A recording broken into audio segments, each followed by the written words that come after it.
শুনতে পাচ্ছ? ঘরে লবণ নেই, রান্না করব কিভাবে? লবণ না থাকলে চিনি দিয়ে রান্না করো। একদম ফাজলাম করবা না। যাও, বাজার থেকে লবণ নিয়ে আসো। আমি পারবো না। এত সকালে শীতের মধ্যে আমি বাজারে যেতে পারবো না। বাজারে যেতে হবে না, দোকান থেকে নিয়ে আসো। আমি পারবো না। ওই, কি বললা তুমি? আর একবার বলো তো। না মানে আচ্ছা যাচ্ছি, টাকা দাও। টাকা আমি দেব কেন? তো আমার কাছে তো নাই। সামান্য লবণ কেনার টাকা নেই? তাহলে বিয়ে করছো কেন?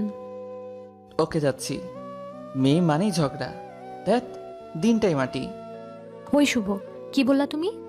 কই না তো, কিছু না। তোমাকে না আজ অনেক সুন্দর লাগছে, তাই বললাম। হয়েছে হয়েছে, থামেন এবার। আর পাম দিতে হবে না। যাও, দোকানে যাও। আর দোকানে গিয়ে কোনো রকম সিগারেট খেলে ডাইরেক্ট ডিভোর্স দিয়ে দিব। সোজা লবণ নিয়ে নিচ দিকে চেয়ে বাসায় আসবা। রাস্তায় কোনো মেয়ের দিকে তাকাবা না, মনে থাকে যেন। আচ্ছা মহারানী, যে হুকুম আপকা। এই পাগল বরটাকে নিয়ে আর পারি না, কোনো কাজই করতে চায় না, একদম আলসে। তবে এই পাগলটাকে রাগাতে আমার হেব্বি মজা লাগে। ঘরে লবণ আছে, তবুও তাকে দোকানে পাঠালাম। এমন সকালে কেউ ঘুমিয়ে থাকে নাকি? বউটা কষ্ট করে একলা একলা রান্না করতেছে, সেদিকে কোনো খেয়াল নেই। আজব ছেলে একটা। বিয়ের আগে কত রোমান্টিক কথা বলতো, আর বিয়ের পর আস্ত একটা বাদর হয়েছে। সারাদিন শুয়ে থাকে, কোনো রকম রোমান্টিকতা নেই তার ভেতরে। এখন বোঝো কেমন মজা? এত সময় লাগে লবণ আনতে?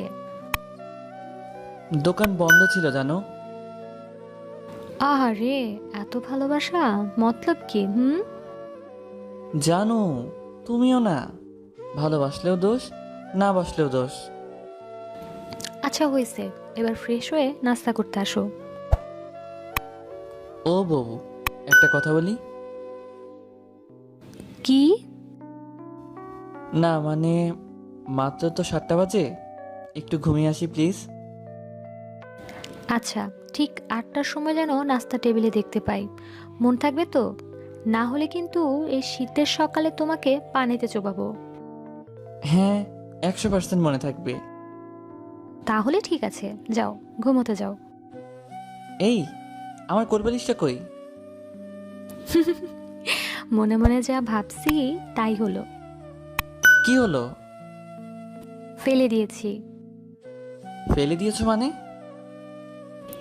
হ্যাঁ, ফেলে দিয়েছি, কারণ আমি সতীনের ঘর করতে পারবো না। এখানে সতীন আসলো কোথা থেকে? কোথা থেকে আসলো তাই না? এই, তুমি সকালে এমন কি স্বপ্ন দেখতেছিলে যে কোলবালিশটা জড়িয়ে ঘুমের ঘোরে মিটিমিটি হাসছিলে? আর সেই জন্যেই লবণ ঘরে থাকার পরও তোমাকে দোকানে পাঠাইছি। যেভাবে কোলবালিশকে জড়ায় ধরছো, সেভাবে তো কখনো আমাকে জড়ায় ধরো নাই। কি স্বপ্ন দেখছিলাম তা তো জানি না, তবে তোমার কথা শুনে খুব হাসি পাচ্ছে। কোথায় কোলবালিশ আর কোথায় বউ? কি? এখন আমার চেয়ে কোলবালিশ বড় হয়ে গেল? আমি কি সেটা বলেছি নাকি? চুপ করো। আর কোলবালিশের দরকার নাই। কি বলছো তুমি? তাহলে আমি ঘুমাবো কি করে? তুমি তো জানো আমি এমনিতে ঘুমাতে পারি না। আমি থাকতে কোলবালিশের কি দরকার শুনি? তোমার বুকে শুধু আমি থাকবো। আমি। ও, তাই বুঝি। হুম। পাগলি বউ আমার। কেমন মেয়ে রে বাবা, কোলবালিশটা হিংসা করে।